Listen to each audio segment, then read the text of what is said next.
Foundation and the Southeast Medical Advisory Committee, I thank you for joining us this evening.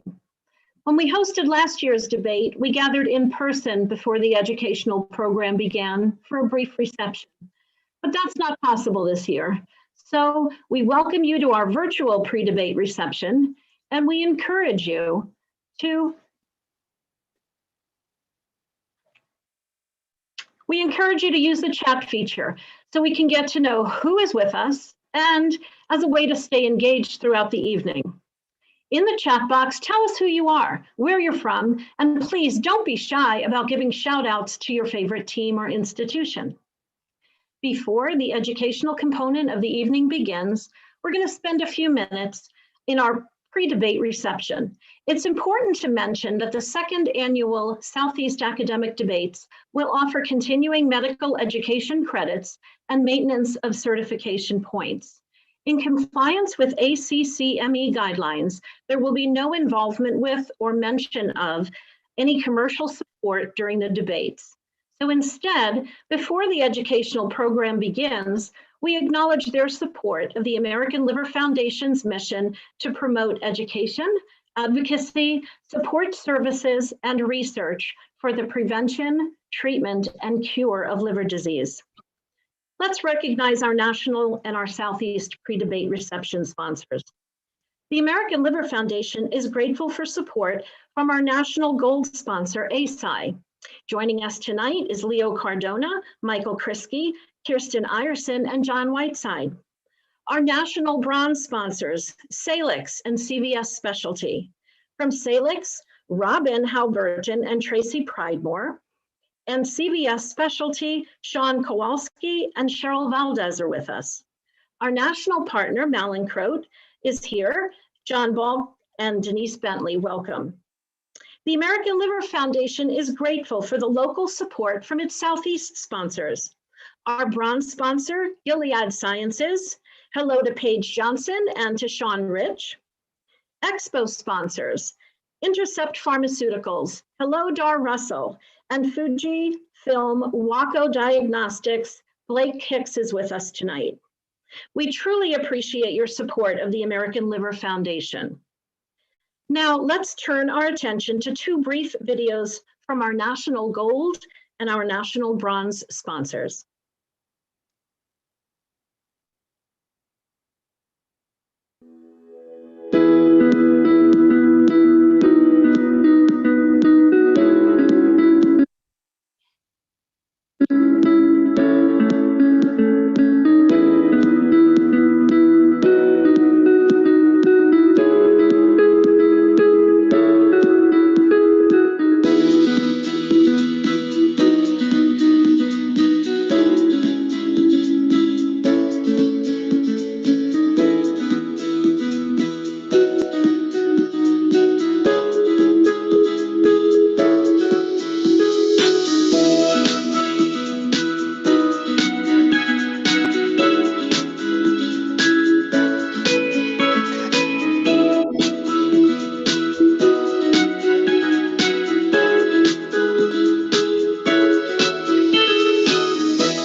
Right now, millions of patients are suffering with GI disorders such as overt hepatic encephalopathy, irritable bowel syndrome, chronic idiopathic constipation, opioid-induced constipation, bowel preparation, and ulcerative colitis.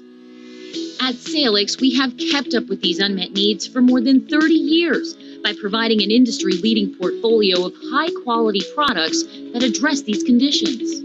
Through our dedicated and innovative R&D team, we're also exploring potential new scientific breakthroughs. And we remain committed to important healthcare provider investments in education, charitable grants, and sponsorships. We will continue to invest millions of dollars in patient education and do our best to broaden access to Salix medications. Because our mission to improve the care for GI patients continues today. For us, there is no finish line.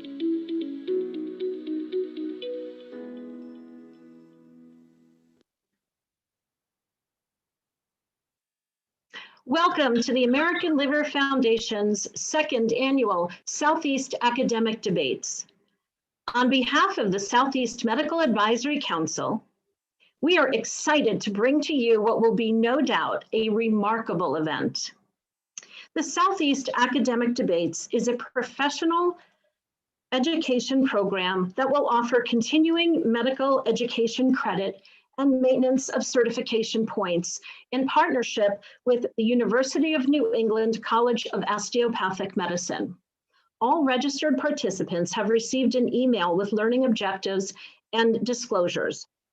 Accreditation information will follow. And now, without delay, it is my honor to introduce last year's Southeast Academic Debates Chair and one of this year's amazing co-chairs, a highly respected transplant hepatologist from Tampa General Hospital and a valued member of the American Liver Foundation's Southeast Medical Advisory Council, Dr. Miguel Malespin.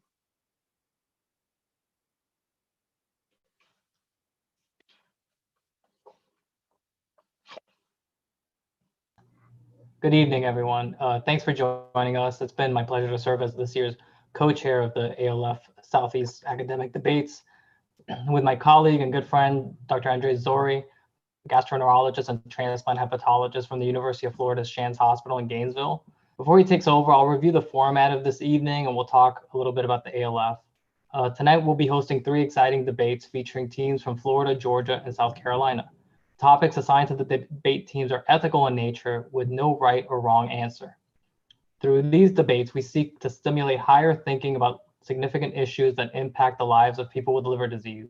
Debate teams will be judged on presentation, content, and organization, presentation and rebuttal skills, use of research supporting their position, responses to questions, and overall style and digital delivery.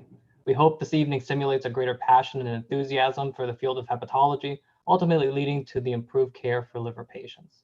The debates will be fast-paced. Each will start each debate with a pro presentation followed by an opposing con presentation. Each side is allotted 6 minutes to present their argument. Should a presenter exceed his or her 6 minutes, our diligent timekeeper will disconnect their audio and video. We will do our best to transition smoothly from one presenter to the next and keep the program flowing. After both arguments have been presented, each side will have the opportunity to challenge their opposition with a 3-minute rebuttal. Again, this will be closely timed. A brief question and answer session will follow the rebuttals. We want this debate to be interactive. You may use the chat feature to pose questions to the debate teams. If time permits, following the judges' questions, we'll bring your questions forward. After each debate, 3 assigned judges will meet privately to discuss the score, and score the teams. At the conclusion of the 3 debates, we'll announce the winners of each debate. As a reminder, this evening's educational program will offer CME credits and maintenance of certification points to those who are eligible through the joint sponsorship of the Southeast Academic Debates.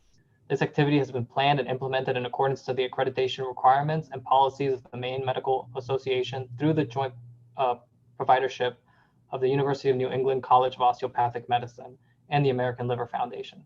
University of New England is accredited by the Maine Medical Association to provide continuing medical education for our physicians. All registered attendees will receive information via email regarding more details. Before I turn the program over to Dr. Zori, as a proud member of the Southeast Medical Advisory Council, I'd like to say a few words about the ALF.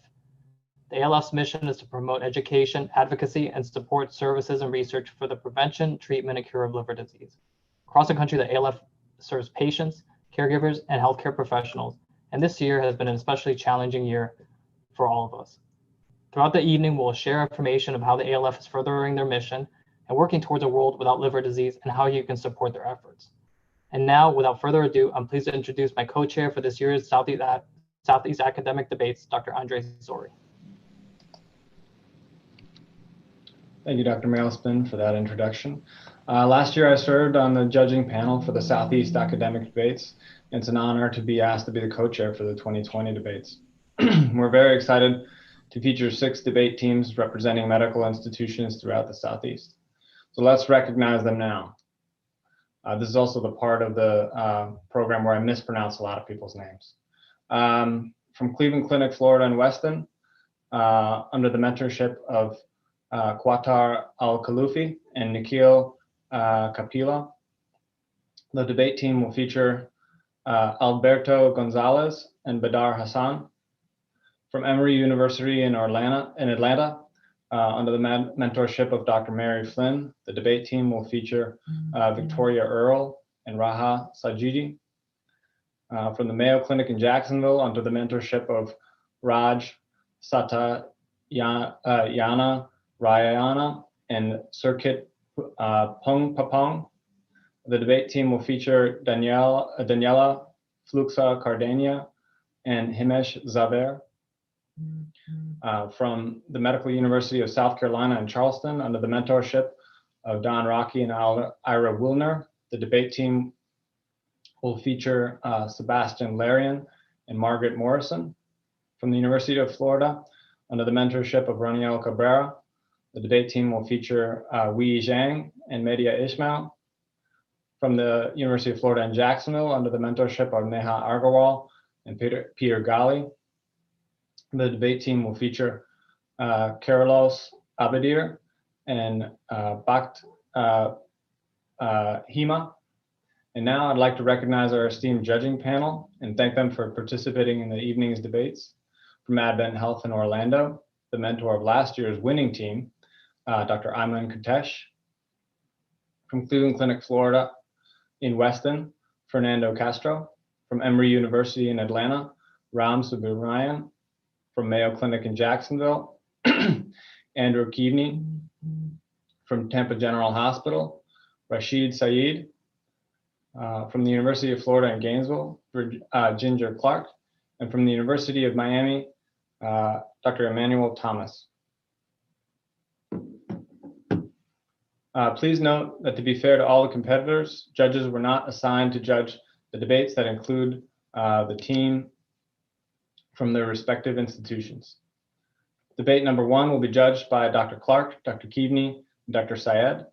Just as a reminder, each team is allotted precisely 6 minutes to present their argument and 3 minutes for rebuttal comments, plus a 5-minute question and answer period at the end. Again, our behind the scenes timekeeper will mention the clock and disconnect the participants' audio and video if needed. During the debate, the audience is encouraged to use the chat box to cheer for their team, comment, and or share questions for the Q&A session.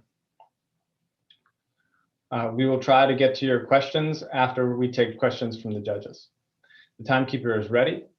The debate teams are ready, hopefully.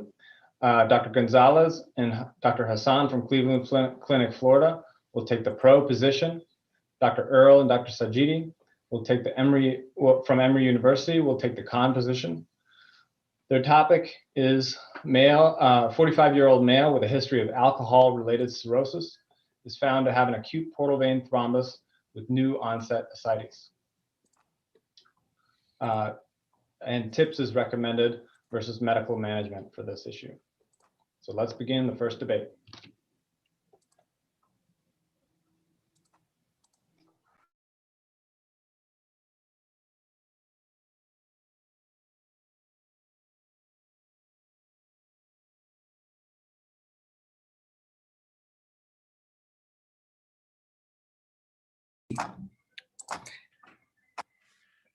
So key issues in our patient.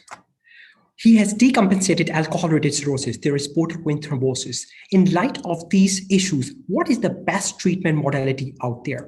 We all know that hepatic decompensation is associated with portal vein thrombosis.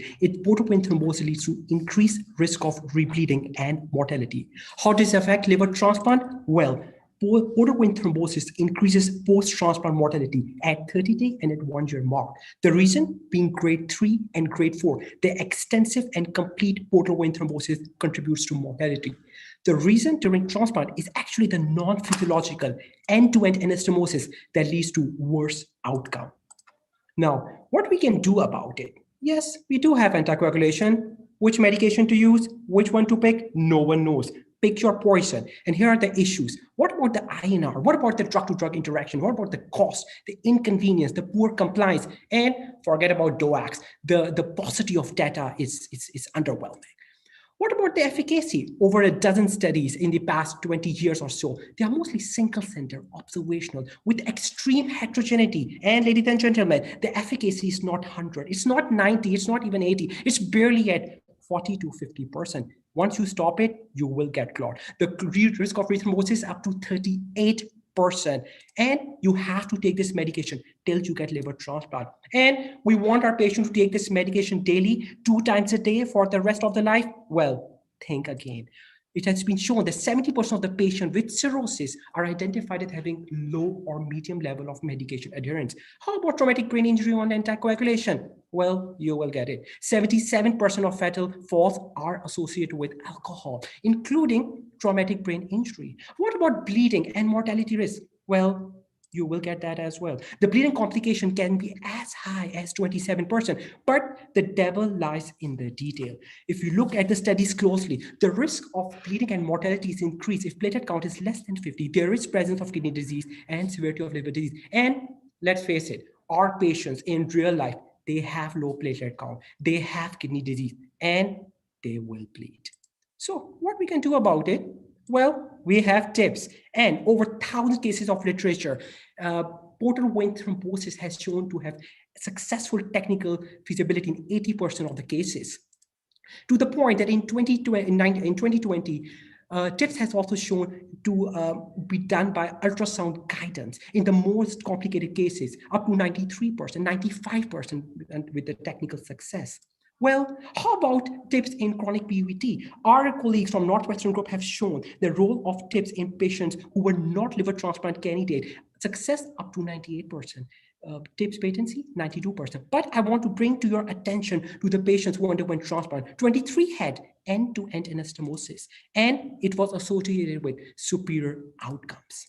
All right, what about the meta-analysis over there? More than 18 studies over the past 20 years. The pooled technical success rate, 86.7%. The recanalization rate, up to 84.4%. What about the complete portal recanalization? Well, it is 73.7% and patency at 86.9%. Our patient also has ascites. How does TIPS helps us over there? Well, TIPS decreases liver disease-related death. It decreases recurrent ascites. It decreases the hepatorenal syndrome. It improves liver transplant-free survival, to the point that some authors have even recommended TIPS during early ascitic decompensation. And we also know that ascites is an independent risk factor for the varices.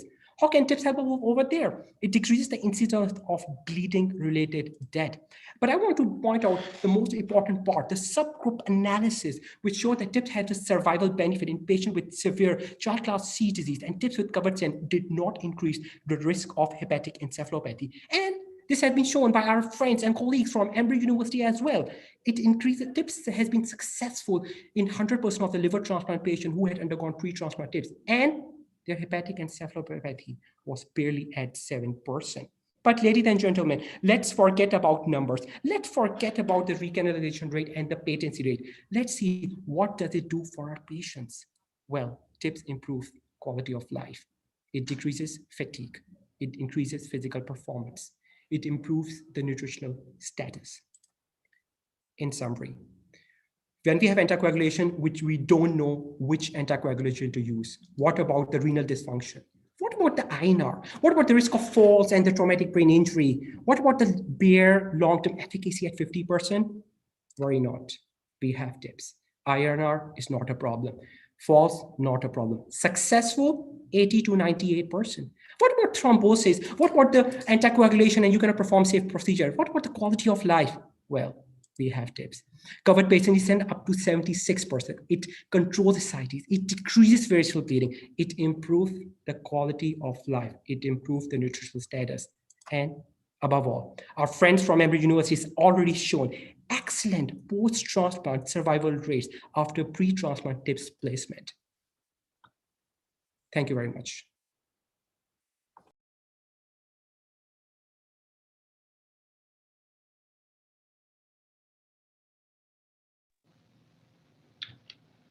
Oh, that was great. Now it's time for our team from Emory to present their proposition. or their composition rather.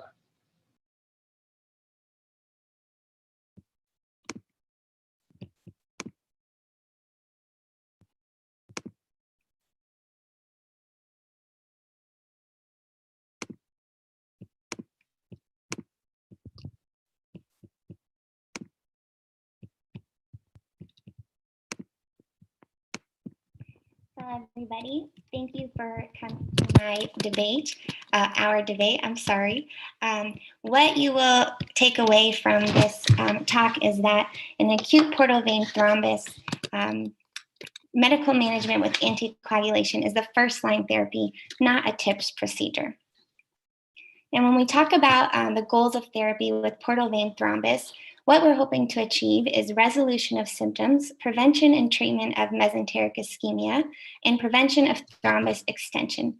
And the way that we measure the success of this treatment is by portal vein recanalization.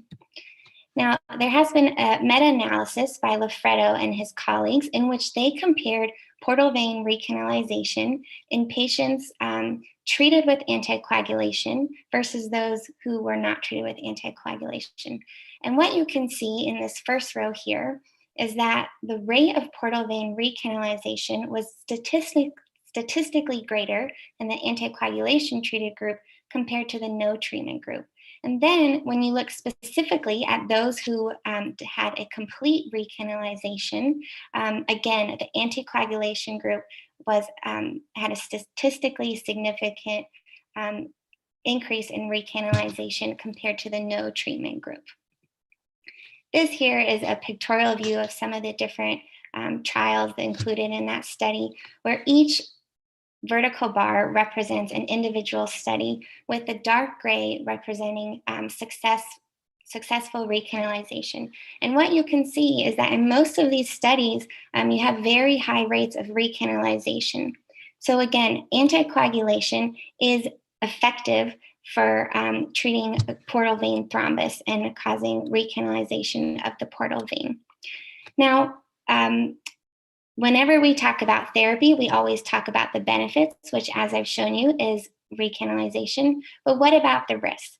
And what some might say is that in anticoagulated patients, there's an increased risk of bleeding, especially in patients with cirrhosis. But cirrhotic patients are actually not at increased risk of bleeding. This is a misconception. In cirrhosis, you do have an alteration of the coagulation cascade, where you have altered levels of pro and anticoagulant factors, but this results in a new homeostasis. And within this homeostasis, patients can tip towards bleeding or thrombus formation. But cirrhosis in and of itself is not a state of increased bleeding risk. And our colleague before me mentioned the INR, but INR as a measure of coagulopathy is actually not validated in cirrhosis. So it's not even a useful tool in these patients. And speaking more about the risk of bleeding, the same study by Lafredo et al. Showed that anticoagulation is not associated with increased bleeding with acute portal vein thrombosis and cirrhosis. So again, in the first row, you see that there's no difference in the rate of any bleeding in either study group. And actually, the rate of spontaneous variceal bleeding is significantly reduced in the anticoagulation treated group compared to the no treatment group. So not only do you have equal rates of bleeding between groups, this actually held true in patients on anticoagulation who had prior history of variceal bleeding. And even more importantly, is that you have a significantly decreased rate of spontaneous variceal bleeding in the anticoagulation treated group. So far what we know is that anticoagulation therapy leads to a high percentage of portal vein recanalization, and that we actually don't see increased bleeding with treatment with anticoagulation. When we look at mortality as a result of anticoagulation, this is a meta-analysis that is comparing anticoagulation treated patients to controls, and then separately looks at studies where patients who underwent TIPS were compared to those patients who did not receive therapy. And what they found in this study was that anticoagulation actually led to a decreased mortality, whereas TIPS did not. So on top of what I've told you, that anticoagulation leads to portal vein recanalization, that there's not an increased risk of bleeding with it, that there's actually a decrease in mortality with anticoagulation that does not exist with TIPS. There actually is an exciting possible benefit of anticoagulation in cirrhotic patients. And this is surrounding the theory of parenchymal extinction, where it's believed that there are microthrombi within the liver that can actually clot off blood vessels, leading to decreased blood flow, causing ischemic tissue injury and expediting liver fibrosis. But there has been a trial that shows that anticoagulation in patients with new onset ascites may decrease formation of intrahepatic microthrombi, thereby slowing liver fibrosis. And as I mentioned, there was this one study that did find this in their patients. So not only does anticoagulation recanalize the portal vein, decrease overall bleeding, it actually may even have a benefit of slowing down liver fibrosis. So what are the take-home points? Our goal for therapy in portal vein thrombus is to resolve symptoms, prevent long-term sequelae of portal hypertension. We know that in patients treated with anticoagulation, they have an increase.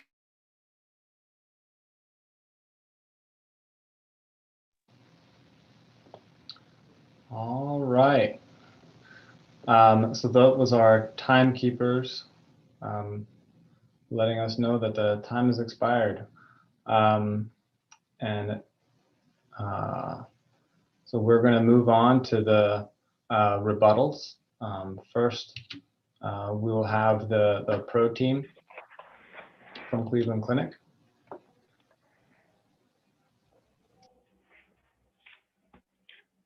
Hello, thanks for the presentation and thank you for the opportunity. First let me start off by saying the two meta-analyses that were presented here are heavily flawed. The first one was Wilfreda et al. That came out in 2017. There's actually been a couple meta-analyses since then, but we can look at this study. The first thing is that the data on anticoagulation for portal vein thrombosis relies almost solely and very heavily on single center, small, retrospective, non-randomized observational studies. And the problem with that becomes that you cannot tell why the patient was placed on anticoagulation or not. And that is very, very important. So let's start with Wilfreda et al. Wilfreda et al. Was a meta-analysis. There was actually an editorial about this. The problem with this study, the main problem, is that one of their main studies was by Dr. Wang in 2016. And that study actually was a randomized controlled trial, which had 50 patients. All of them had TIPS with fantastic recanalization rates. And that study, then after that, they randomized the two groups into anticoagulation versus no anticoagulation. And actually what that study showed was that you don't need anticoagulation after TIPS. So, that study should not have been included in that meta-analysis, and that meta-analysis loses credibility because of that and because of all the observational studies. In the other study, the other meta-analysis, Davis, they looked at mortality, but they included two newer retrospective studies. One of them was by Pedinari, which is a doctor from Italy, and this came out in the Red Journal. And the main problem with that study is, again, the retrospective nature, and they put this in the discussion. Why were some patients on anticoagulation and why were some not? If you look at the study group, the patients that were not on anticoagulation, the control group, they had higher rates of child B and child QC cirrhosis. They had higher rates of ascites. They had higher rates of esophageal variceal bleeding, and they had higher MELDs. So to compare survival using that study is heavily flawed. Obviously, patients with child QC cirrhosis will do much worse, no matter what you do, than child PUA.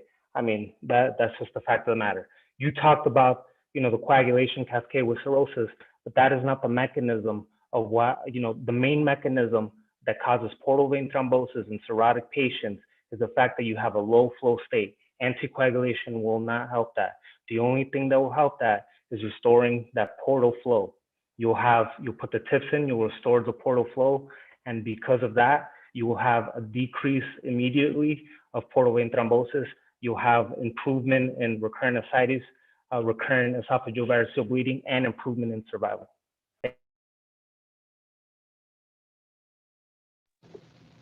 All right, guys, I think we're heating up a little bit. So now it's time for the con rebuttal from Emory. All right, thanks everyone for listening tonight. So our position is, while TIPS might be feasible to treat portal vein thrombus in cirrhotic patients, it should in no way be the first approach to portal vein thrombosis treatment, even in the setting of ascites. As physicians, we vow to do no harm, and by that, that means that we're committing to performing the least invasive and lowest risk interventions first. And this is especially true when the rates of success between the two are comparable, like between anticoagulation and TIPS. While the technical success rate of TIPS placement is high, complications can occur and drastically alter the patient's quality of life and prognosis. This includes not only hepatic encephalopathy, which the other team mentioned, but also hemorrhage, biliary injury, injury to surrounding structures, and also cardiac decompensation. Additionally, the technical difficulty of TIPS limits its widespread application. Yes, we have great success with TIPS here at Emory, but that's absolutely not true at all institutions, and the technical success is highly variable. And like I mentioned before, TIPS can be effective, but is comparable to anticoagulation. Furthermore, the body of evidence for TIPS is also just as weak as it is for anticoagulation. All the subjects in these studies are heterogeneous. Most are not getting TIPS primarily due to their PVT, so we don't even know who's being excluded from these studies. And most of the patients in these studies have very low MELD scores. And bleeding appears to me the most feared risk in this population on anticoagulation, but there's a lot of evidence that actually supports that anticoagulation therapy is safe with a low rate of complication. As Raha mentioned, cirrhosis is not a state of hypocoagulability. And yes, the INR is not validated in this population because that only measures anticoagulant factors, when we all know that cirrhotics also have issues with their procoagulant factors. Based on a systemic review and meta-analysis, patients with cirrhosis and PVT who receive anticoagulant therapy have no excessive major and minor bleeding and less incidence of variceal bleeding compared to patients who did not receive anticoagulation. And in fact, there's actually some evidence that the DOACs are safe in this population. There's a systemic review that demonstrates that newer oral anticoagulants are safe and efficacious alternatives to traditional anticoagulation with low molecular weight heparin and vitamin K antagonists in the treatment of acute portal vein thrombosis with or without cirrhosis. And there's really limited evidence of harm associated with anticoagulation. In fact, there actually might be benefit to anticoagulation. In a 2019 meta-analysis from UVA revealed that both treatments improve the rate of recanalization and that anticoagulation actually has a mortality benefit not seen with TIPS. There's also evidence from a prospective trial treating patients empirically with low molecular weight heparin that shows that the prevention of portal vein thrombosis is associated with decreased hepatic decompensation and improved survival. And there's also animal studies that show reduced fibrogenesis in murine models.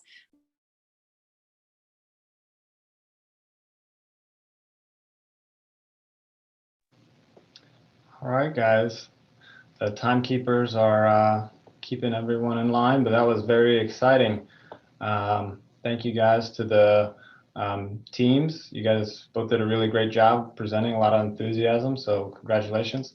Thanks also to everyone who's sharing the comments in the chat box and sending their shout outs. If we get time to answer your questions, we'll also get to those. First, I'd like to turn to Dr. Keaveney to see one of our judges to see if he has any questions for either of the teams. Thank you, great debate. For the pro side, tell me about tell me how much data that there are placing TIPS in patients with high MELD scores and CTP scores greater than 13.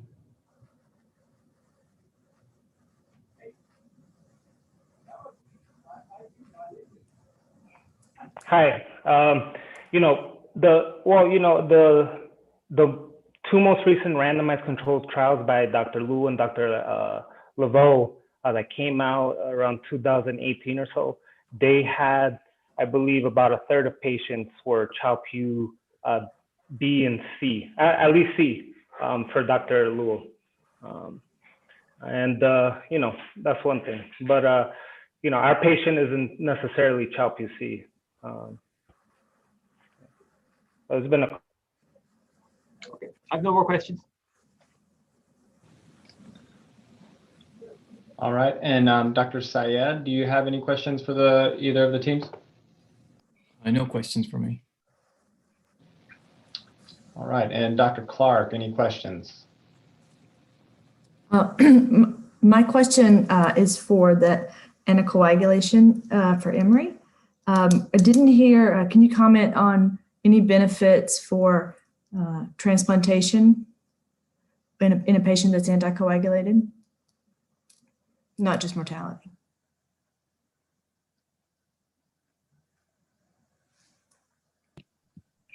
Yeah, so there is, we do see improved transplant outcomes in patients who have resolution of portal vein thrombus. So that is, again, another reason to treat with anticoagulation, at least first to see can you resolve that clot? And the idea being that if there's a portal vein thrombus in place, it makes the transplant surgery technically more difficult. And also, given the technical limitabilities of TIPS, oftentimes patients are, it can decrease their eligibility for liver transplant if there's, a problem with the TIPS procedure. Thank you. All right, and we have a question from the viewers. This is from Deep Banerjee, one of our UF internal medicine residents, soon to be GI fellow. He asks for the Emory team, which anticoagulant is preferred in this indication, if there is one? Definitely low molecular weight heparin is the most studied. Of course, it's limited with renal insufficiency, but it is the most widely studied. And because of its limitation with the renal insufficiency, that's why there's more investigation into the DOACs, and the initial studies looking at that actually show that they can be safe.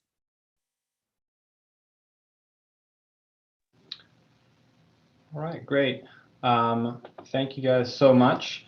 The judges from this debate will now move into a private virtual meeting room to discuss and try to come up with a winner.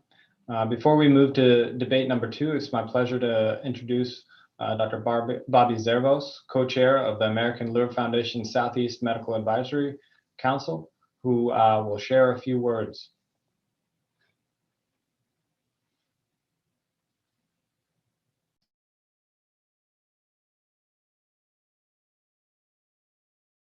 Good evening, and thank you, Dr. Zori. As you may know, I have been a member of the American Liver Foundation Southeast Board of Directors, and I serve in a leadership role on the Southeast Medical Advisory Council. I became involved with the ALF in 2016 and have supported its efforts to establish the Southeast Board of Directors and Medical Advisory Council. Since then, with support from the medical community in Florida and Georgia and the other states in the southeastern United States, we have provided local educational programs for healthcare providers, patients, caregivers, and the general public. And we have engaged the liver community in special events like the Liver Life Walk, the Flavors of Miami, and the Flavors of Atlanta events. The world changed drastically in 2020, but the mission of the American Liver Foundation remained the same. As a result of the pandemic and a significant loss of revenue, the ALF was forced to change how it delivered its mission across the country. It underwent a restructure and pivoted to a virtual environment in order to continue to serve liver patients, their families, and healthcare providers. As we all know, many liver patients are uniquely vulnerable to COVID-19 and rely upon the ALF for essential information, support, and guidance. In 2020, calls to ALF's helpline increased significantly. There were nearly 152,000 visits to the ALF website by those seeking information on COVID-19. The ALF staff continues to offer educational programs, support services, and advocacy initiatives online instead of in person. Since 1976, the ALF has been the nation's leading nonprofit dedicated to liver health. It provides a voice for millions of Americans living with liver disease. Dollars donated tonight will be directed back into patient and professional educational programs similar to the debates this evening, as well as support services, advocacy, and research. Now more than ever, the ALF relies on our support in order to thrive. So tonight, I ask you to consider making a donation to support the mission of the American Liver Foundation. Simply go to alfevents.org/Academic Debates Florida and click on the red donate button. The link will be provided in the chat box on the right. Your donation is tax deductible and will impact the lives of people with liver disease and help the ALF raise awareness to promote liver health. And now Dr. Zori will take over and introduce our next debate. Thank you. Thank you, Dr. Zervos. Let's move on to debate number 2. The judges for this debate will be Dr. Castro, Dr. Thomas, and Dr. Subramanian. Let's just a reminder to the debate teams, please keep to your allotted times for your presentation and rebuttals, so our timekeeper doesn't have to disconnect your audio and video, and you lose out on the opportunity to present some of your points. The timekeeper is ready.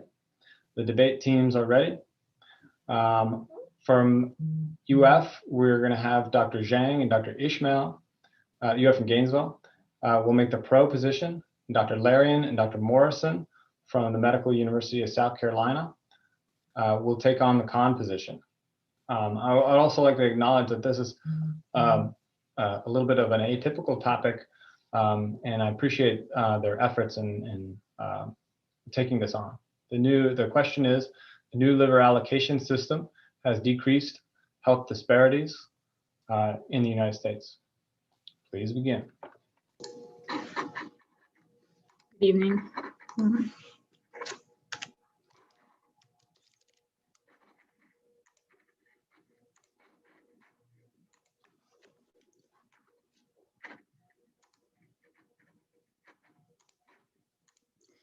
The new liver allocation system has decreased healthcare disparities. We are the pro team with the University of Florida. Prior to this year, the prior system was based arbitrarily on regions designed by across the US map as shown in our background here, where it showed where you could get transplanted based on your region. This created a lot of challenges. These basically were you could see variations in death rates, transplant rates, and MELDs at transplantation between different regions. We could also see increases in patients who listed in different regions, and thus increasing socioeconomic disparities. What became known as the MELD elevator also led to increases in exception transplantation rates. In regards to the wait list, about 31% of patients did also see either died or were too sick to be transplanted within 3 years of listing. And then last but not least, we saw pediatric population having higher mortality and longer wait list on that system.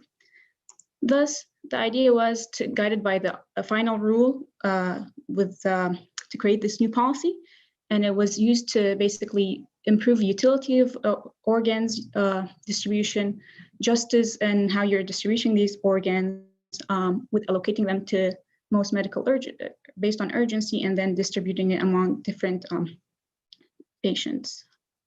With that, 2 major changes were made. First was the new allocation circles. This was based around 150 nautical miles, 250 and 500 nautical miles around the donor liver hospital. And then the second was the National Liver Board review, which basically equalized MELD for exception status patients within the region. How do we look at outcomes? So this is fairly new, and what we used is the data from the liver simulation allocation model, as well as the 6-month data out of this new policy to compare the 2 results. Looking at the model, we predicted in the post era to decrease MELD variance. And we could see based on these maps that MELD variance decreased from about 10 to about 4 in the post policy era. This comes in realization in our 6-month data, where we could actually see that variance has decreased across the board from about 19 in the year 2019 to about 15 within the past 6 months. What else? So we can also see improved transplantation rates. In this figure, we're looking at transplantations per 100 active patient years and across the MELD scores. We can see over here that Orange is the post era and blue is the pre-era. And with higher MELDs, you can all see across from MELD 23 and above and status 1, you can see higher transplantation rates. This, of course, translates to decreasing waitlist removal and decreased waitlist mortality across most regions. This results was also seen despite the claim that this will lead to more disparities among ethnicities. We could see in our new data that looking at the blue numbers over here, that across different ethnicities, you see increased transplant offers regardless of your ethnicity group. What else? Looking back at the National Liver Board data, we can see that the non-exception transplant denoted by blue, which is the majority of our patients, and the sicker patients get more transplants based on standardizing the national review, and we'll see non-HCC exception patients getting less. This was shown without increasing mortality of the wait list on the non-exception HCC patients. Looking at the pediatrics, for pediatric patients, we see more pediatric donor livers being allocated to younger recipients. Specifically looking at the 12 to 17 age, we can see getting more transplants. Based on the data for 3 years and the liver simulation model, this results in about 77% of pediatric donors going to young children, as opposed to what was currently at that time 45% with the old system. So in conclusion, we can see that the new system does improve geographic variance in median MELD or pelvic transplant. It does improve transplant rate and decrease waitlist mortality rate, and results will increase percentage of non-exception transplant recipients without changing in liver transplant waitlist rates. And last but not least, does improve pediatric access to young donor transplantations. Thank you very much. Thank you very much, Dr. Ismail, for that wonderful presentation. We'll move right along over to the con position from MUSC.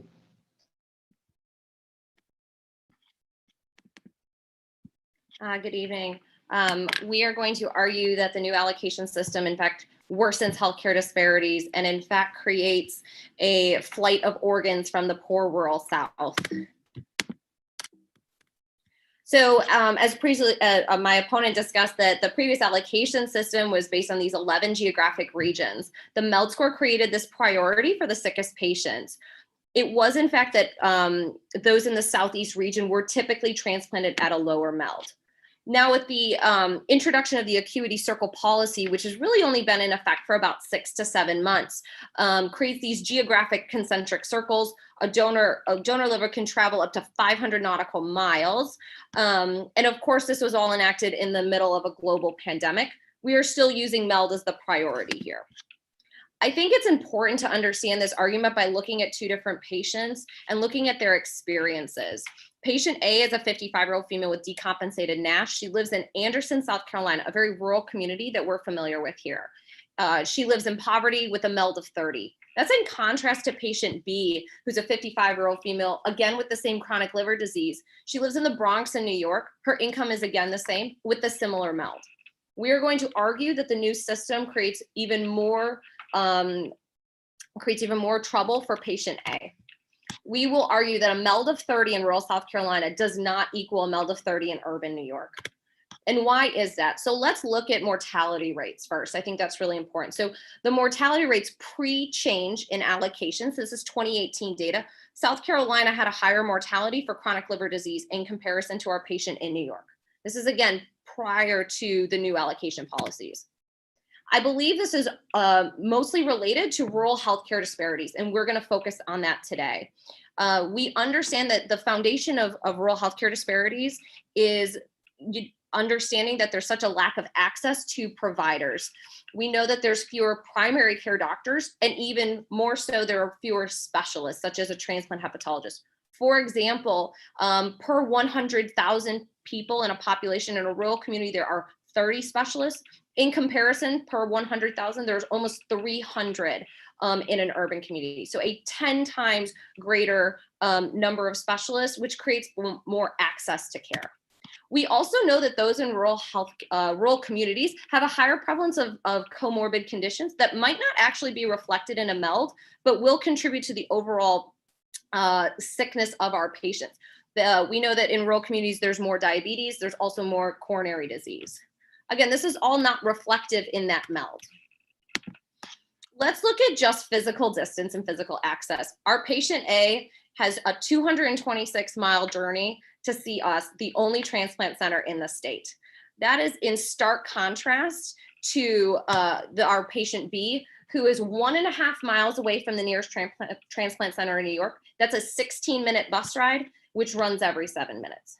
There are going to be significant physical barriers for our patient already. Now, with the new allocation system, we know it has now created more equalization of the MELD. And we can see from this map that the MELD, the average transplantable MELD, is going to increase, particularly in the poor rural South. We can look at these numbers and start to see what OPTN has started to publish to see, you know, we're very limited by the amount of data, but we can start to see who is benefiting from this. So if we look in South Carolina, we did about 80 transplants last year. We are not going to hit that number as we close the end of the year, hitting around 49. That is in contrast to New York, patient B, who's actually on par to potentially have a better year than last year.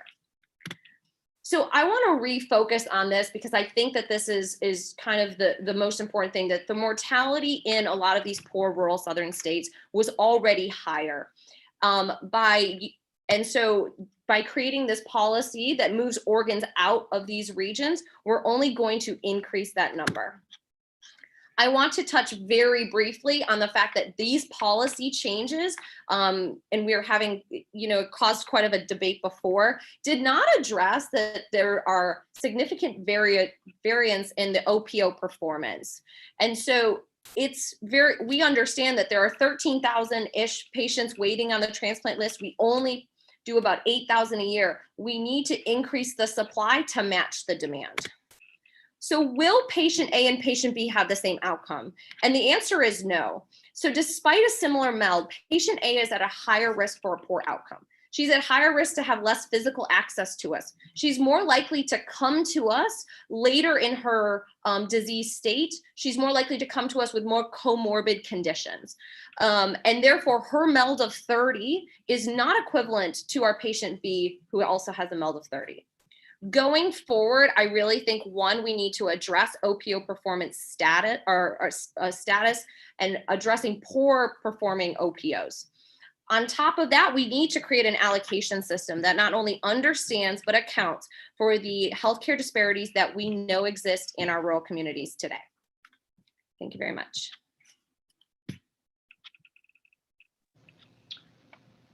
Again, really great presentation. Thank you, Dr. Morrison. That was fantastic. Now we're going to move on to the pro rebuttal from Dr. Zhang from the University of Florida. Okay. All right. Thanks. I thank my colleague on the other side for this interesting presentation. However, I do not agree with some of the points she mentioned. First, I think my colleague mentioned about two very interesting patients, one in South Carolina, the other one in New York City. And she mentioned that, you know, because of access to healthcare, they even with the same MELD score, they may not have the same mortality rate. However, you know, nationally, MELD score is the best score so far that can predict mortality. And, you know, the increased mortality in those patients with even lower MELD score with who are in this rural area, they actually has nothing to do with our current allocation system. So according to the OBTN report, they did not find actually any increased disadvantages of the most vulnerable people. In fact, actually the previously disadvantaged population with higher MELD score was prioritized and resulted in the increased transplant rate and overall decreased mortality rate as reported in the 6-month report. Also, as we have shown, that there was more equitable ethical access to the number of offers per active patient year waiting. Therefore, this have shown improved healthcare disparity regarding the liver allocation. And according to the 2018 UNOS annual report, factors other than the liver allocation, such as overall access to healthcare, access to high quality specialty care for liver disease, and pre-transplant management may contribute to wait list mortality and healthcare disparity. Second, my colleague mentioned about this decreased overall transplant numbers in South Carolina. But however, they did not mention that those states had very low MEL score, like medium MEL score before this allocation. With actually, especially South Carolina has the lowest MEL score at 22, while New York has 34 before this new policy, which is this created the biggest inequity, and they are most criticized in this previous system. And this new allocation system, the trend is actually proving that this new system is working well at prioritizing patients with high MEL score. Therefore, the policy has improved inequity by decreasing the variable MEL score between different regions. All right, thank you very much, Dr. Zhang. We're going to move on to the composition from the Medical University of South Carolina and Dr. Larian. Thank you. So healthcare disparities can be defined as differences in healthcare utilization based on cultural, socioeconomic, and geographic differences between population groups, and this may impact patient outcomes.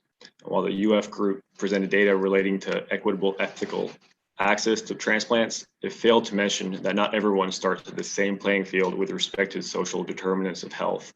The number is not the point. In addition to race, health disparities include factors such as age, sex, income, insurance, and distance from transplant center, all of which have replete data in the literature showing that it can adversely impact social determinants of health. And what about data regarding the impact of these factors in addition to the MEL score on patient mortality with the new allocation system? Moreover, these factors unfairly disadvantage the rural southern states who already have the higher organ donation rates in the Northeast and utilize MELD exception points far lower than their Northeastern counterparts. For example, only 28% in a recent study from 2018. 28% of cases had MELD exception points compared to 46% of liver transplant cases having MELD exception points in the Northeast. And thus, while they present data arguing that the proportion of no exception cases have increased, they failed to mention that significant variability with granting MELD exception points not only within the regions, but within centers within the same states. And decreased transplant volume may also force smaller transplant centers, those that serve the rural and underserved population, who may be more adversely affected by a small number of poor outcomes. This would ultimately result in compromised waitlist access, higher rates of death from liver disease, and higher waitlist mortality. Thus, against the stipulation of the final rule mandates, which is a just and fair distribution of liver organs, these result in unfair distribution that may adversely affect the most vulnerable in our population. The new system should instead focus on incentivizing new technologies that improve liver preservation prior to transplant, as well as new policies that increase organ sharing and donation and promote healthy habits.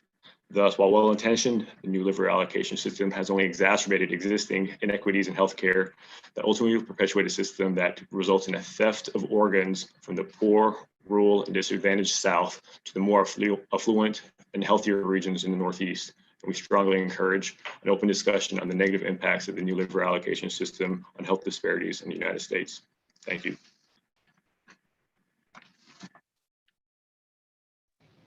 All right, thank you guys, both teams. That was really great. Again, thanks for tackling a difficult topic that really has a lot of significance for many of our patients. It'll certainly make it difficult for the judging panels. Remember, we'll announce the winners of each debate at the end of the program. We also encourage you guys to keep sharing comments in the chat box and pose questions or share a compliment. Tell us which medical institution or city you represent and the role you play in the fight against liver disease. Now let's turn to our judges in this debate so they can ask some questions. First, I'll ask if Dr. Castro, do you have any questions for either of the teams? Sure. Good evening. Great job. My question is for the UF team. And basically, I mean, there was a slide there that was very quickly presented in the healthcare disparities among ethnicities and race. And my question is, does it increase the percentages of all races and ethnicities by the same percentages, or was there an improvement for those disadvantaged races and ethnicities, say Black, Hispanics, minorities?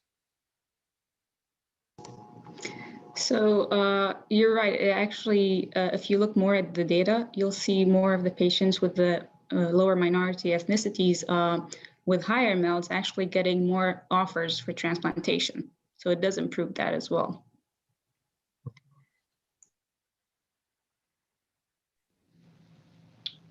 All right. And Dr. Thomas, do you have any questions for either of the teams? Yeah, I'd like to ask a question to the Khan group. Dr. Zervos did a survey of Southeast transplant centers, clearly demonstrating that COVID is having an impact on the work being done in these centers.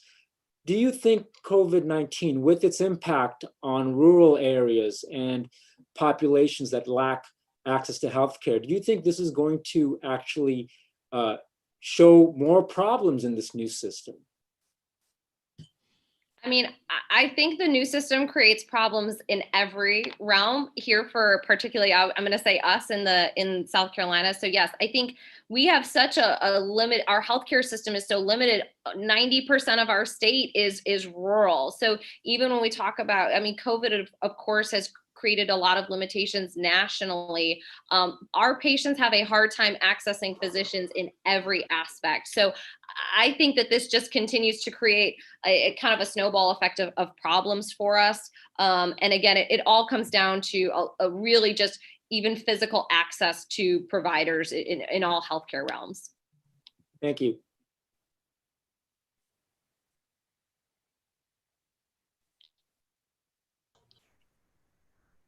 Okay, and Dr. Subramanian, I'm not sure if you have any questions for the debate teams.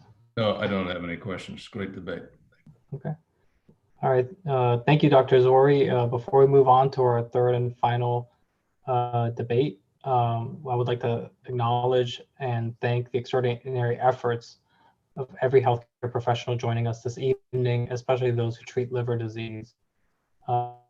None of us could have imagined what would have unfolded this year in 2020, but it was no surprise to see the dedication, selflessness, and commitment put forth by the healthcare heroes across our country this year. Liver centers across the country were impacted. In many places, treatments and transplants were postponed. Our patients were terrified, and you and I, their trusted medical families and friends, were there for them. Tonight, the ALF recognizes and thanks you for your sacrifices and your efforts in this fight against COVID-19. We salute you. Please stay safe. Even though we cannot host the academic debates in person this year, it has been great to read the comments and see who is in this audience. I know the teams appreciate your support, and so does the ALF. Meanwhile, we welcome you to continue to share your comments in the chat box. It's time now to start debate number 3, the final debate. The judges for this debate will be Dr. Clark, Dr. Kotesh, and Dr. Syed. Again, a reminder to the debate teams, please keep in mind that the time limits for your presentations are rebuttals so that your audio and video are not disconnected. The timekeeper is ready. The debate teams are ready. The two teams from Jacksonville will face off. This will be a heated Jacksonville debate. So Dr. Fluxa Cardenas and Dr. Xavier from Mayo Clinic, Jacksonville, will take the pro position. And Dr. Abadir and Dr. Chima from the University of Florida, Jacksonville, will take the con position. Their topic is a 52-year-old male with a history of stage 4 chronic kidney disease, not on hemodialysis, with cirrhosis presents to your clinic. He's found on endoscopy to have large esophageal varices and mild hepatic encephalopathy. Treatment for hepatitis C should begin immediately. And please begin.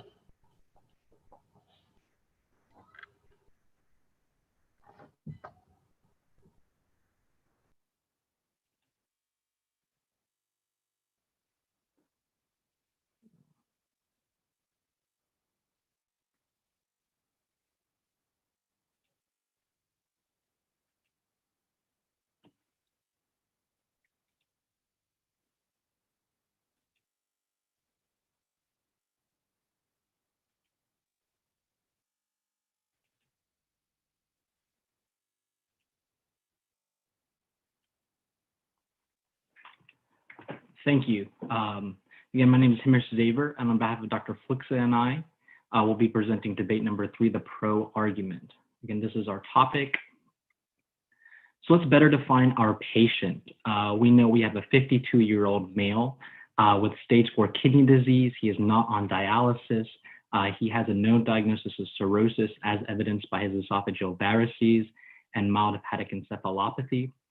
I think it's important to note what we do not know with this patient. We do not know his genotype, his MELD or child puke score, the origin of his CKD, whether his varices had bled or not, or if he's had other manifestations of cirrhosis. And we believe that treatment for his hepatitis C should begin immediately.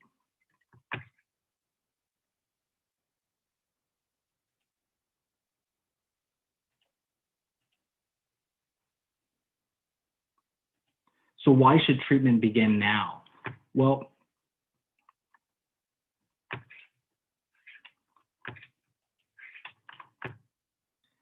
we believe treatment should begin now because the achievement of a sustained virological response is quite successful and high in patients with advanced or decompensated cirrhosis.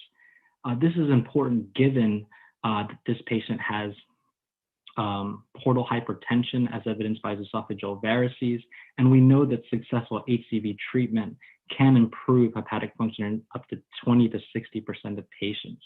And given his encephalopathy and varices and undifferentiated kidney disease, this is important.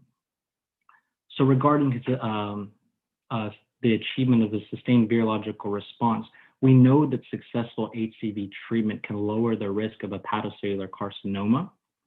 We also know that successful sustained virological response can lower the risk of liver-related death, and that sustained virological response can lower the risk of all-cause mortality compared to those with chronic HCV. Given this patient has unknown renal impairment, we know that chronic HCV is an independent risk factor for CKD, and that the progression to end-stage renal disease in patients with CKD is higher in those with untreated chronic HCV. So what options do we have? Well, we know there were several trials that have evaluated the safety of direct-acting antivirals. So the C-SURFER trial evaluated the safety of graziprevir and elbisvir, and the Expedition 4 and 5 trials evaluated the safety of glypiprevir and pribnisavir. For providers wanting to use sovisvir-based regimens, we know that IDSA and ASLD guidelines do have safety regimens for sovisvir-based regimens for patients with a GFR less than 30. So why should we even delay treatment? Well, we know that this patient, we do not know if this patient is even eligible for transplant. Does he have any relative or absolute contraindications to transplant, such as alcohol or substance abuse? Does he even have the psychosocial support to successfully undergo transplant? Nor do we know if he even has access to a transplant center. We know that there are several studies that have shown that pre-liver transplant treatment can reduce the burden on liver transplant waiting lists.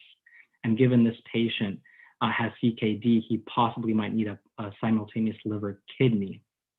And so successful pre-liver transplant treatment can not only reduce the MELD score, but also can subsequently delist patients, as evidenced by the study by Dr. Belli et al. And the economics, when you consider the cost of liver transplant and compare that to a direct-acting antiviral regimen, we know that access to direct-acting antivirals is more accessible and they've become cheaper, and that pre-liver transplant treatment is cost saving for patients with a MELD score of 15 or less, and cost effective in patients with a MELD score between 16 and 21. And when you think about the quality adjusted life years, we know pre-liver transplant treatment compared to post-liver transplant is higher when treated pre-liver transplant. So in conclusion, why should treatment begin now? Well, we believe that there are many reasons. The potential benefits of obtaining sustained virological response has both economic benefits, societal benefits when you think about the reduction in the transplant waiting list, as well as hepatic and extrahepatic benefits. In this particular patient, the alleviation of his portal hypertension can alleviate the burden of his variceal bleed, of his esophageal varices, the reduction in the risk of hepatocellular carcinoma, and improvement of his hepatic encephalopathy. And with his undifferentiated kidney disease, if it is related to his hepatitis C diagnosis, this could potentially also improve. In conclusion, we believe that treatment should begin immediately, also due to the reasons for reduction in all-cause mortality, liver-related death. Thank you.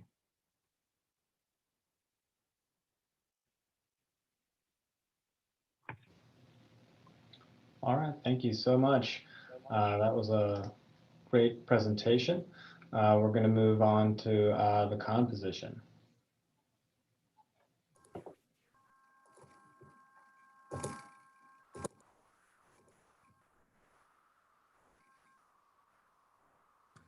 Hi everybody, my name is Carlos Abadir. I'm a first-year GI fellow at the University of Florida in Jacksonville.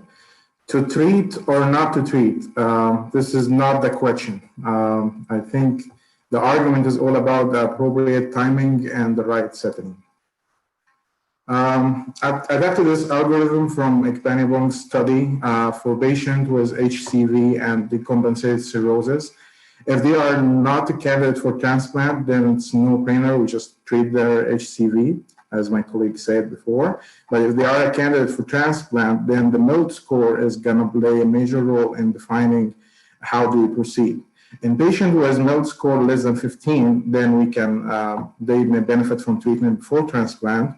But in patients with MELD score above 20, they recommend treatment after transplant.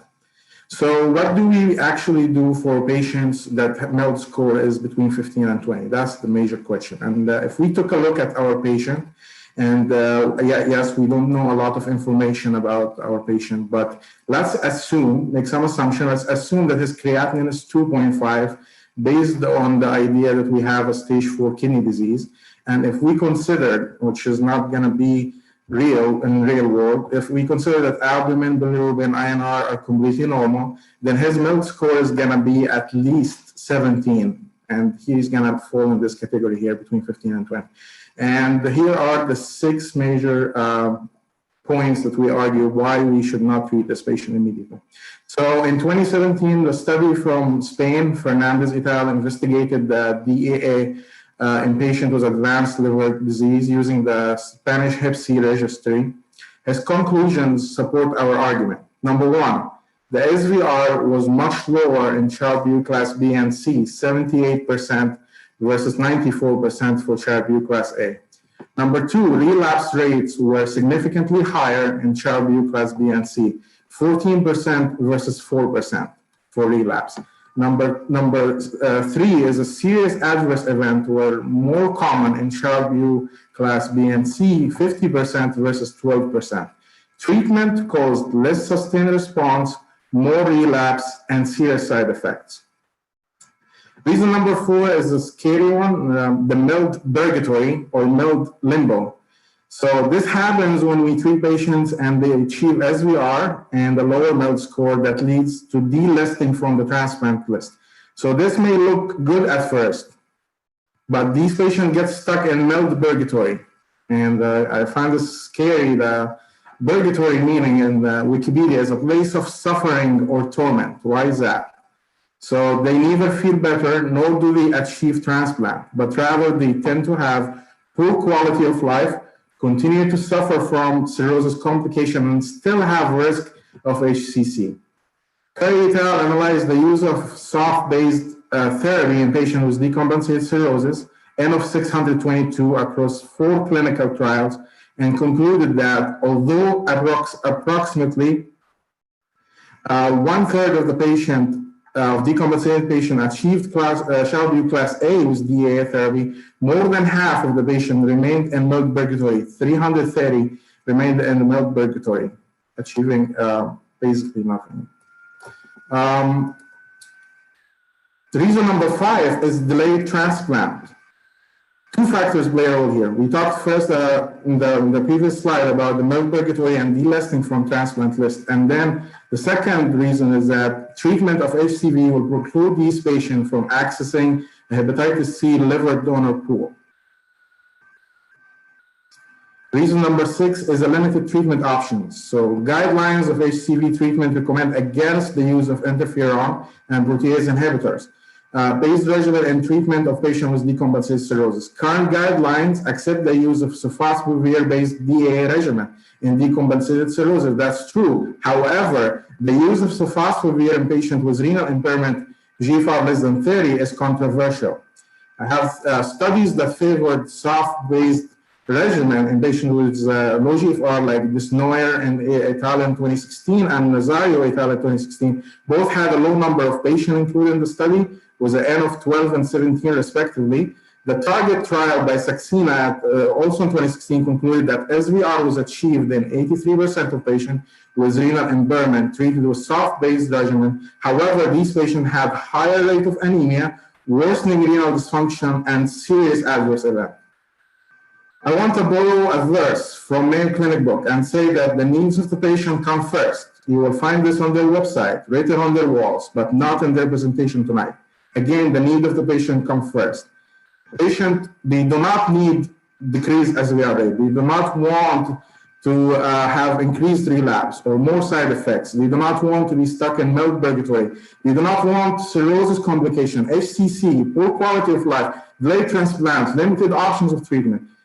We talk a lot about scores, classes, and numbers, but remember, the patient is more than a number. Thank you.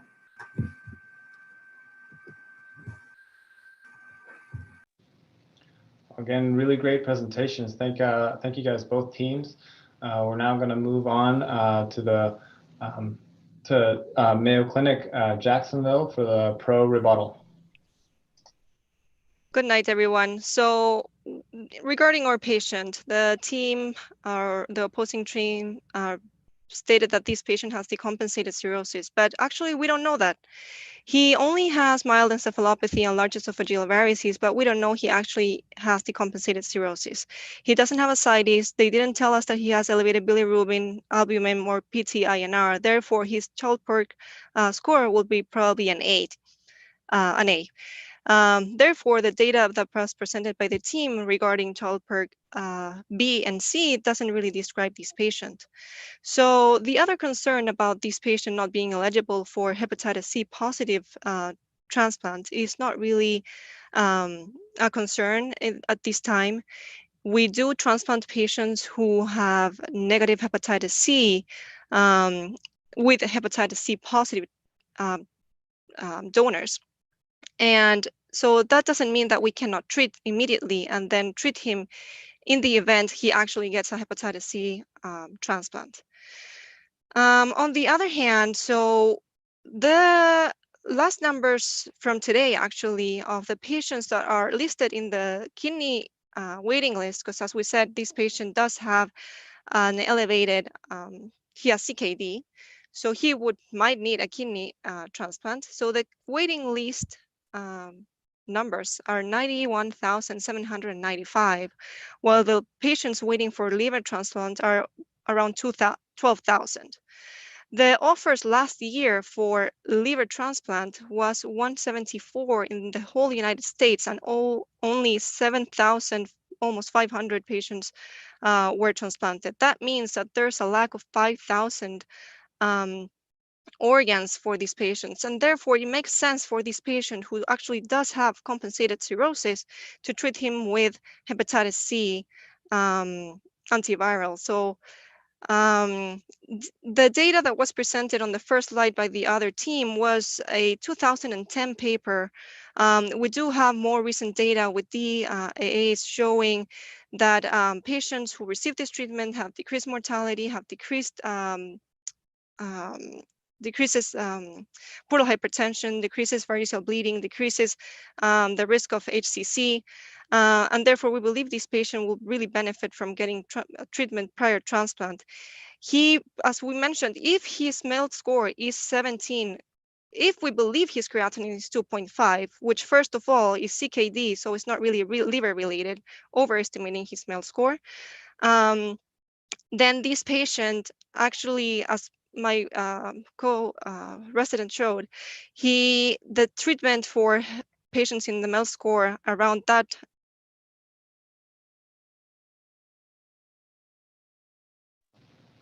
All right, we ran out of time there.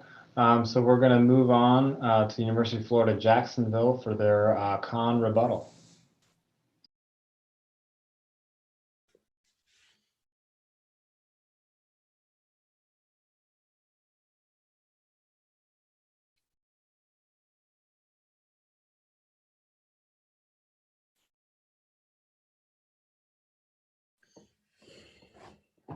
Good evening, everyone. My name is Bhakt Shima. I'm from UF Jacksonville, and our position is patients with decompensated cirrhosis, CPT B or C, and CKD stage 4 and above should not be immediately considered for anti-HCV treatment. There are a few questions for our patients. So as you all know, patient had a recent decompensatory event. He had a esophageal varices seen on endoscopy and hepatic encephalopathy. The other team mentioned patient is not decompensated, although these are the classic decompensatory states and definitions of decompensation of a patient with cirrhosis. So these are classic conditions. Then the next questions we have, is the patient eligible for liver transplant? What is the MELD score? Is it driven by creatinine? There's some hints on that from the other team. What are the side effects of early pre-liver transplant treatment? And how will it affect liver transplant and MELD purgatory? Our other colleagues from Mayo Clinic mentioned this study, which is the HCV target cohort with a recent article with Verna et al., that SVR rates were high in patients with decompensated cirrhosis. However, the improvement in MELD score, bilirubin, or albumin after median follow-up of 4 years were only minimal, and a state of MELD purgatory may evolve in some of these patients. We all know the anti-HCV regimens can get complicated with decompensated cirrhosis as well as with CKD. We know that protease inhibitors are contraindicated and in CKD B and C, and there's a black box warning by FDA. Soft metabolites, GS-33107 is renally excreted. Classically, it was avoided in patients like these. However, recent data with soft valproatic has some favor, although all the studies mentioned in the guidelines are talking about ESRD patients, not CKD stage 4 patients. We also know ribavirin and its metabolites are excreted renally, and anemia is common in CKD patients. There's also drug-drug interactions. Our colleagues also mentioned studies from Fernandez-Carrillo et al., and they made comments on my co-fellow about a study he mentioned, Spanish study in 2010. It was in fact the study from Dr. Fernandez-Carrillo in 2017. And the incidence of SAEs is high in the Spanish study, and decompensation was the most common SAE, safety being poorest in CPT B and C patients. What is the long-term outlook? So the other team has been kept on mentioning about long-term outlook post anti-HCV therapy. Although we argue that HCV treatment may not improve liver-related death or need for transplantation. And this has been time and time again mentioned by the same studies that they quoted. They quoted the study by Bella et al. In 2016. And there are a few other studies, and we have a study by Dr. Thoreau as well, and the study they mentioned by Dr. Fernandez-Carrillo as well. And this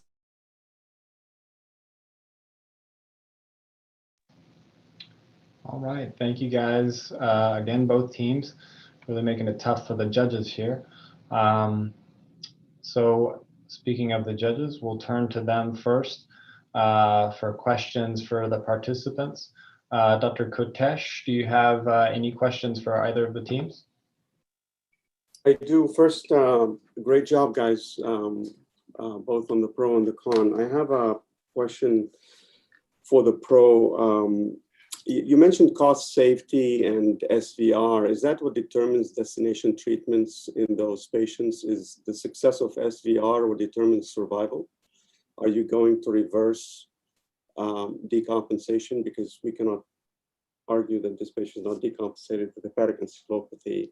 And would you not discuss transplant with this patient?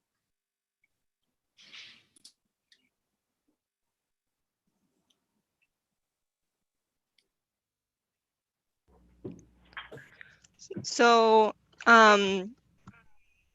so answering this question, so I think that yes, transplant can't be discussed with him.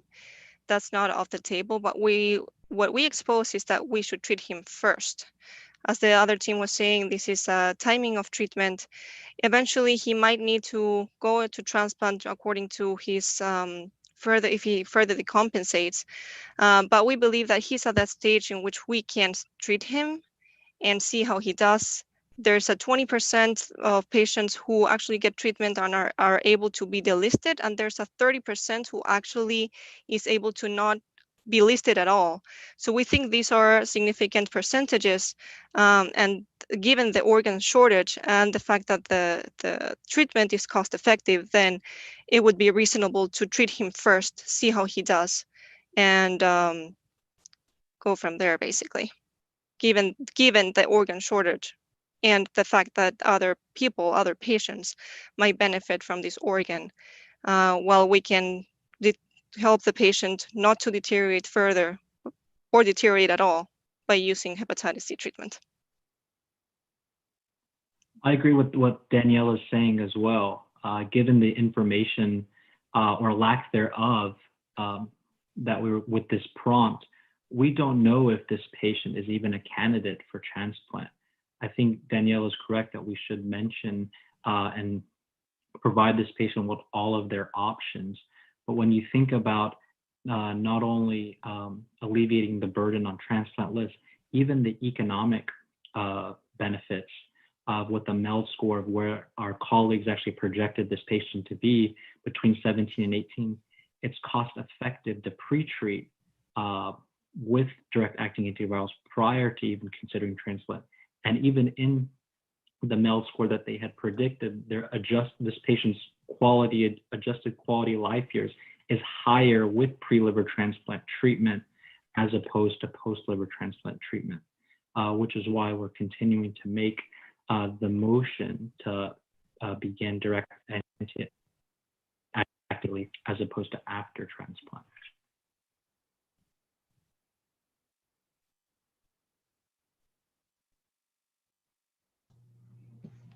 Okay, Dr. Clark, do you have any questions for the team?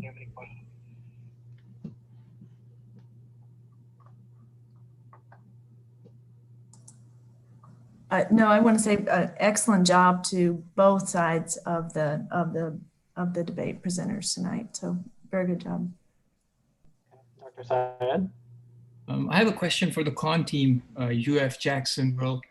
And my question is that, let's say we know that treatment of hepatitis C in patients with CKD may lead to reduction in the patient's chances of going towards dialysis in the future.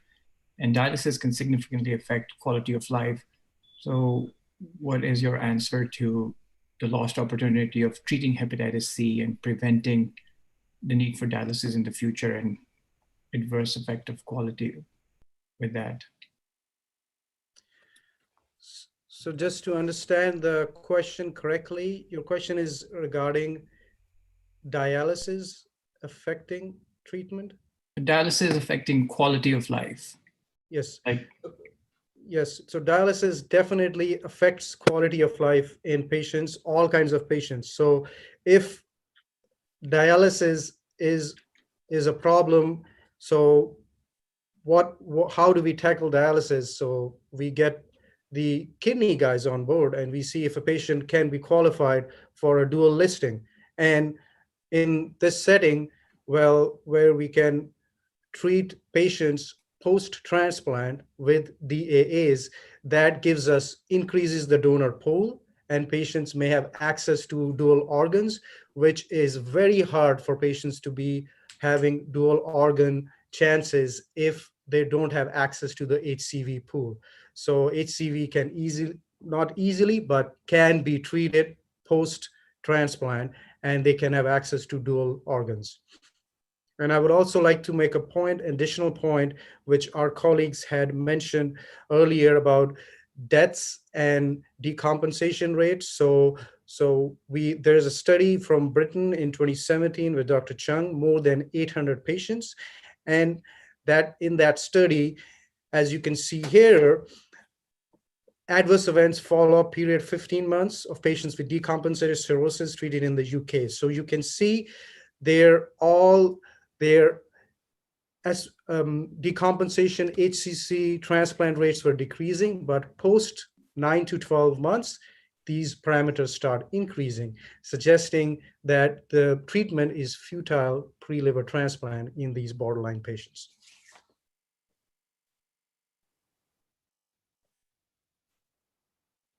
Okay, fantastic. As the judges for a third and final debate go into a private virtual room to determine the winner, please remember that there's still time to enter your comments in the chat box, ask a question, or share a compliment. Tell us which medical institution or city you represent and the role you play in the fight against liver disease. As soon as they're finished, the entire judging panel will meet and determine the overall winner. It should take us just a few minutes. While the judges are deliberating, the ALF has a very special invitation to all attendees who may or may not be members of the medical advisory councils, called MACs for short. I was involved with the MAC since I was a fellow in Chicago and participated in the liver debates. I'm thankful I didn't have to go up against any of these teams, which are fantastic. And when I relocated to Florida, I suggested we begin hosting the academic debates in the Southeast. I served as a chair for the last year's inaugural Southeast academic debates in Florida. I was happy to serve as this year's co-chair, and I'm very thankful to Dr. Zori for joining me in organizing this event. It's been a very rewarding experience, and I encourage others to get involved. If you're a healthcare provider, physician, advanced practitioner, nurse, PA, pharmacist, transplant coordinator, dietitian, or nutritionist, we invite you to join. MAC members volunteer their time and expertise to help advance the mission of the ALF. For example, they assist with local and national educational programs like the academic debates, Ask the Experts, or various patient and professional programs, as well as media opportunities and advocacy initiatives. We encourage all healthcare professionals who treat patients with liver disease to join, especially those who are early in their careers. There are several medical advisory councils throughout the country. The Southeast MAC includes members from Florida, Georgia, South Carolina, and North Carolina, and focuses on initiatives from those states. For information on the ALF's Medical Advisory Council in the Southeast or other parts of the country, please contact Kathy Flynn at kflynn@liverfoundation.org. We'll also share Kathy's contact info in the chat box. I want to also briefly give a special thanks to unsung heroes like Kathy Flynn and Jackie Dominguez. I mean, really without these individuals from the ALF and also our other members of the ALF who are helping to organize and very tech savvy individuals, you know, we can't thank them enough. Without this, without their involvement, none of this could be possible. So I want to send a special thanks from Dr. Zori and I. I'm going to hand the program over to Dr. Zori while I go check on the judges. And thank you all again for being here. Yeah, thank you, Dr. Mailspin. Yeah, I want to echo his thanks to Kathy, Lindsay, and Kat, who really were the ones who put this together. Miguel and I pretty much just followed their lead. But I want to turn again to 2020 and the pandemic, which I think has affected everyone. But despite the COVID-19 pandemic, the American Liver Foundation was able to serve the liver community in a variety of meaningful ways. For example, in the past year alone, the ALF has created an online website to share COVID-related information and resources.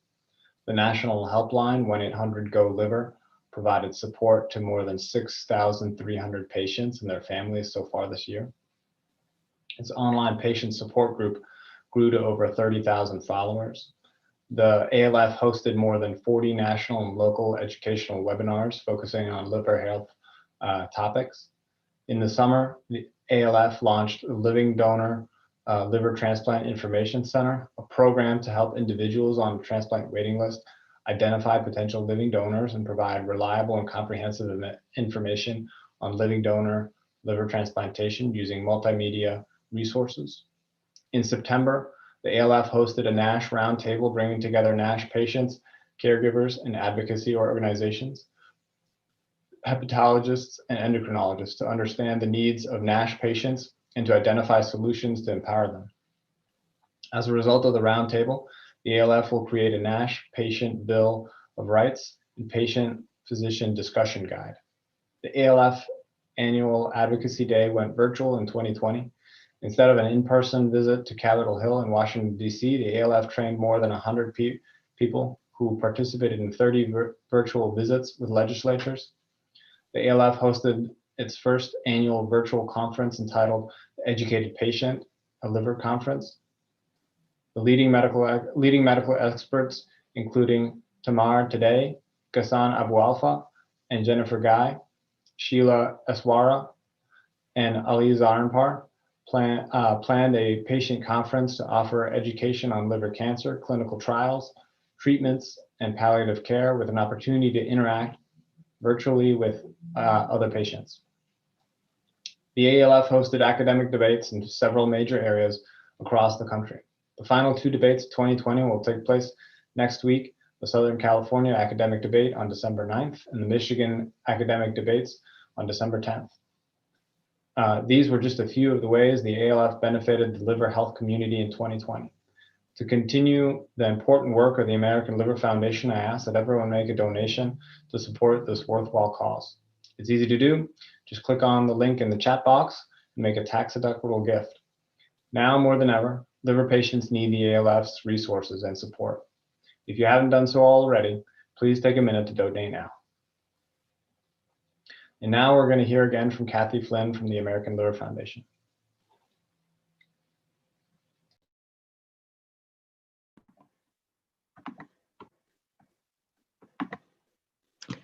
Thank you, Dr. Zori. What an impressive evening this has been. So excited and so inspired by the young professionals who have presented and rebutted some of the very controversial and thought-provoking topics. Before we wrap up the second annual Southeast Academic Debates, I'd like to echo what Dr. Malaspin said earlier and extend an invitation to members of the audience, the debate participants, and any other healthcare professionals who treat patients with liver disease to join one of the American Liver Foundation's medical advisory councils. We have them all over the country, as Dr. Malaspin said, and we would love to have you become involved. And if you'd like to try us on for size, I invite you to join us to our next Southeast Medical Advisory Council. It's a virtual meeting on Tuesday, December 8th. It's the last quarterly MAC meeting of 2020, and you'll have the opportunity to network with other healthcare professionals on screen and participate in a professional education program that will feature Dr. Ram Subramanian, who's one of our judges tonight, from Emory University in Atlanta. Dr. Subramanian is Emory's medical director of liver transplantation and the director of the Liver Critical Care Services, as well as a highly respected transplant hepatologist. He's going to speak about advancing extracorporeal liver support. And again, the meeting is on Tuesday, December 8th at 7 o'clock. You can see that up on your screen. I hope that you're interested in joining us. So if you're a registered participant tonight, you're going to receive an email from us with this invitation. We just invite you to register and you'll receive a link to the meeting. I hope that you all stay connected with the American Liver Foundation on social media. Like us on Facebook and follow us on LinkedIn, Twitter, Instagram, and YouTube. In fact, while you're watching us now, why don't you subscribe to our ALF YouTube page? By connecting with the American Liver Foundation, you will be alerted to all the exciting events and programs that we offer. And our plans for 2021 are already in the works. So please follow, like, subscribe, do it all, stay informed. And we'd love to have you become part of the ALF family. I'd like to read some of the comments that have been coming in because I've been looking over my shoulder and watching on another screen. A lot of people are sending compliments to the debate teams. Well done, Dr. Chima. Dr. Galley is thanking his team. Good job, Hamish. Deb Deep says, wow, this is competitive. Erin Parkinson loves the questions. She says, great questions. And Daniela's gotten some comments that are complimentary, strong arguments, nicely stated. So you have a lot of fans out there. And I do believe that our judges are, behind closed doors right now, waiting for, we're waiting for notification that they've made a decision. And I'm going to read out a couple more of these wonderful comments. Great job, Dr. Zaver. Gina says, thank you to the ALF team. Great job. Dr. Galley, well done. Bakht and Kiro. Abadesh Tayer says, great presentations, everyone. Thank you. Deb Deep congratulates everyone straight across the board. Dr. Raj says, excellent organization, and he thanks ALF for sponsoring this event. Thank you so much, Dr. Raj. Again, kudos to Dr. Zori and Dr. Malaspin on selecting such thoughtful debate topics. Everybody's saying that they love the questions, they love the debates, and they have absolutely gone above and beyond. So I'm going to just check with I'm getting a message that our judges have come to a decision on this. So I think we will start welcoming back all of our debate teams, our mentors, our judges, and our co-chairs. They're going to start coming back on our screen any second. And while we start seeing them come back up, I'd like to take just the opportunity to once again thank our co-chairs, Dr. Malaspin and Dr. Zori. These physicians are so very busy taking care of patients all day, and yet they have carved time out of their schedule over the last few months to help us prepare for tonight. They've recruited the participating teams and mentors and judges, and they have worked arduously to come up with these relevant liver health topics and to assign those topics to the teams. And then they've also had to put up with our, check-in calls every couple of months or as we got closer, weeks. So I cannot thank them enough. I'd also like to thank my ALF team who's with us tonight. Kat and Lindsay are the backbone of our technology tonight. Ivory's been working the chat feature, and Jackie has lent her guidance to us because she was the person who actually came up with the idea of the academic debate so many years ago. So I think I've thanked everyone that I need to thank on the planning side, but I also have to thank all of our debate teams, every mentor and every judge who served tonight. We cannot thank you enough. We do invite you to become involved with the American Liver Foundation, and we are waiting with bated breath to hear who those winners are, so I won't prolong the agony much longer. I will turn it over to our moderators. All right, thank you, Kathy. Sure. I also wanted to thank the teams again. I think you guys all did a really great job, and especially under these circumstances and with the technology, which make everything a little bit more tricky. The judges have deliberated and chosen winners for each of the 3 debates. All 6 teams and their mentors should be congratulated for their research and their preparation that they put into the presentations and rebuttals this evening. I know the judges faced a very difficult decision with all 3 debates. The announcement we've all been waiting for is just minutes away, and I'll turn the mic over to Dr. Malaspin to announce the winners for the first debate. All right, here we go. This is the exciting part we've all been waiting for. So just a reminder, each team was judged on the following: number 1, presentation, content, and organization; number 2, presentation and rebuttal skills; number 3, use of research supporting their position; number 4, responses to questions; and lastly, overall style and digital delivery.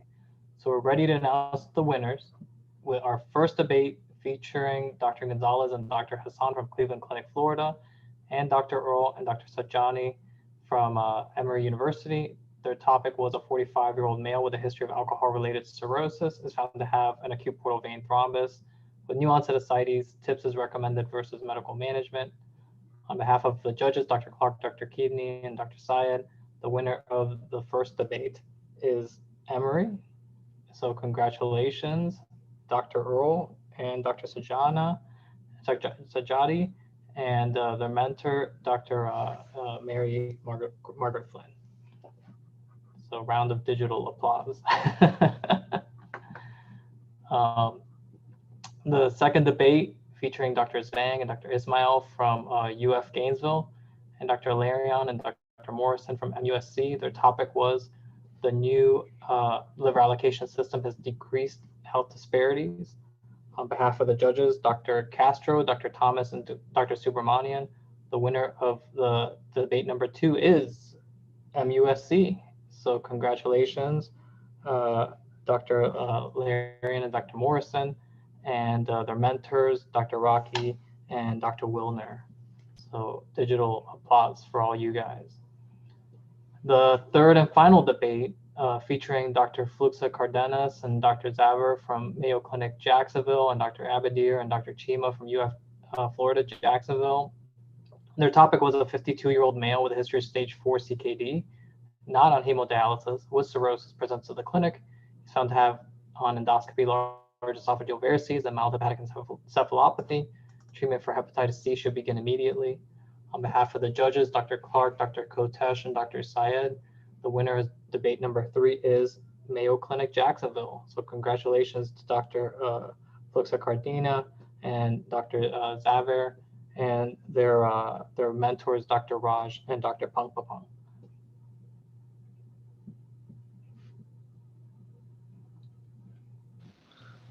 All right, congratulations to every team that participated in the debates this evening. All your presentations were really excellent. On behalf of the American Liver Foundation, my co-chair, Dr. Mailspin, thank you to everyone who joined us for the Southeastern academic debates. We're grateful for all 6 institutions, the participants, our esteemed panel of judges, and for all those who made donations to support the mission of the ALF. And thanks to our generous donors who were recognized during the pre-debate reception. We invite everyone to stay involved with the ALF in 2021 and hope you'll join us for the next year for the